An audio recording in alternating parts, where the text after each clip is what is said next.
Greetings, I am Herbert Erpaderp, and today I'm going to assemble these plastic 28mm scale Soviet infantry figures made by Warlord for their game Bolt Action. The back of the box has a picture of a few assembled models, a few paragraphs about Soviet infantry, and lets us know that this box can make 40 infantry figures armed with a variety of weapons. Inside the box we find this leaflet which has quite a few paragraphs about the Soviets, and a list of contents with a labelled image of the weapon sprue. On the reverse side we find contents and a labelled image of the body sprue, and a few examples of assembled and painted models with a brief description of each. I find these sprue contents diagrams incredibly helpful when putting these together. We also find 5 of these sprues, which contain 5 bases. There are also 5 of these body sprues, which contain more than enough heads, arms, and bodies wearing both regular and quilted uniforms, though having quilted and non-quilted uniforms together does restrict your choices a little bit. There is still plenty of variety available. These parts are fairly well moulded without errors, though there is a fair bit of flashing and mould lines in some places which will require a fair bit of cleanup.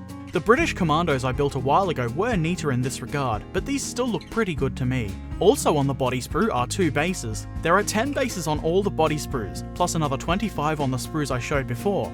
That makes 35 bases for 40 figures. You can see how this might be a problem. A while ago I did see an unboxing of this kit that had the longer pill-shaped bases included, so I contacted Warlord and they were fairly helpful. Additional bases were sent to me and actually arrived just as I began working on this video. 3 of these weapon sprues were also included. They have quite a lot of guns on them. I rather like these guns with the straps hanging from them. It's a nice little detail.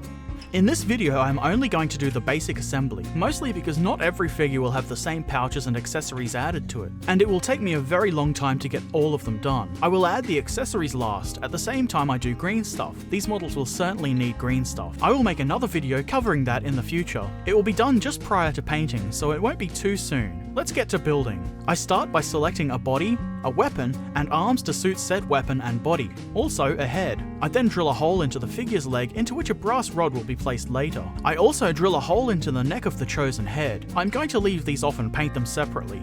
Attaching a pin to these will help with that.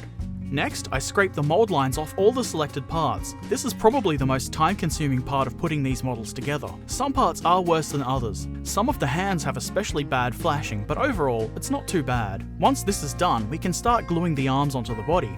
I like to start with the right hand. I then try to test fit both the weapon and the left arm. It can be quite fiddly to do with no glue to hold the part in place, but I feel it's important to test fit these parts. Some arm and gun combinations just seem to not work at all, and it would be frustrating to learn this after gluing them together. I obviously still need to practice keeping my model in frame, but I did glue the left arm to the torso, and then I applied glue to the figure's hands and placed the rifle.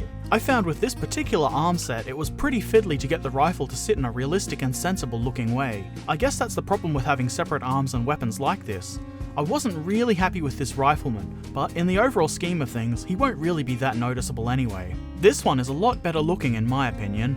If you aren't going to paint the heads separately like I am, this is when you would glue the head on. That really is about all there is to the basic assembly of these models. Nice and easy. There are of course some variations and options, like prone bodies. With the prone bodies, you get a choice between 2 right legs. This allows you to have some variety in your prone figures. Variety is always nice. You simply choose one of the legs and glue it onto the torso.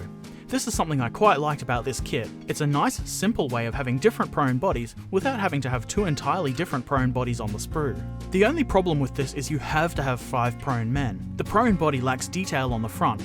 Not really a big problem though. I used this prone body to make a figure with a PTRD anti-tank rifle. I used my work surface to help position the arms. I don't want them to sit lower than the body, which would result in it being lifted up on the elbows instead of laying flat on his front. You can see there is a bit of a gap between the right arm and the body, but that's okay.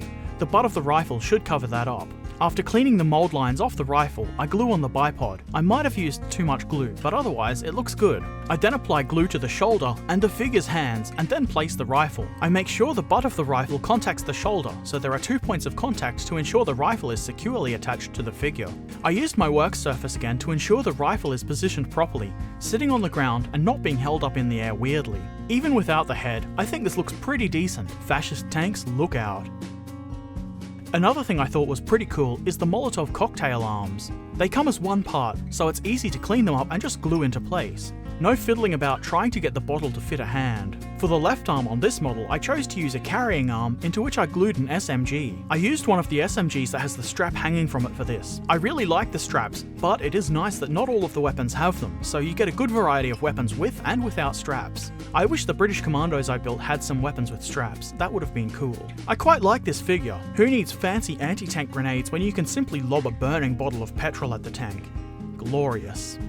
Here are the 6 figures I'd completed by the time I started to edit this video. I temporarily attached their heads with a tiny bit of PVA glue just so I could demonstrate how they look. Let's have a look and see how these guys scale with a T-3485. I am of course not an expert on scale or anything like that, but they look about right to me. Considering these are wargaming models and not true scale models, that's absolutely good enough for me. There are 40 of these figures, and because they're not a priority, I'm not rushing to get them done. Get it? Russian? Ha ha ha! Herbert the Hilarious strikes again. Sorry. Anyway, it does take a while to clean off the mold lines and choose the right arms and such. That's why I've only got 6 of these built. I'm just going to slowly build them one figure at a time when I've got a spare 10 minutes here or there. I didn't want to wait until I had them all built to show them to you though. When I do finish them, I will do another video showing how I use the green stuff to improve the gaps on some of the models, and also adding other details like bags and ammo pouches, possibly also making bases for them. And of course after that, sometime there will be a painting video. So at this stage, I'm pretty happy with this kit. There's a good variety of weapons and arms to hold them, more than enough heads, the parts are neatly cast, and while they do have mold lines, they are easy enough to clean up. If like me, your box comes with insufficient bases, be sure to get in touch with Warlord. It is a bit annoying when parts are missing, but at least Warlord were willing to fix the issue. They did so quickly, which is nice. I guess the alternative is to use different bases. Nothing wrong with doing that either. Hopefully, this video has been helpful or interesting for you. If so, be sure to click subscribe if you haven't already and stick around for more, including my eventual completion of this kit. What do you think? If you have any comments or questions, I'm always keen to hear, or rather, read them in the comments section below. Or if you're more for social media, you can always say things to me on Facebook or Twitter. Links in the description below. As always, thanks for watching. Farewell.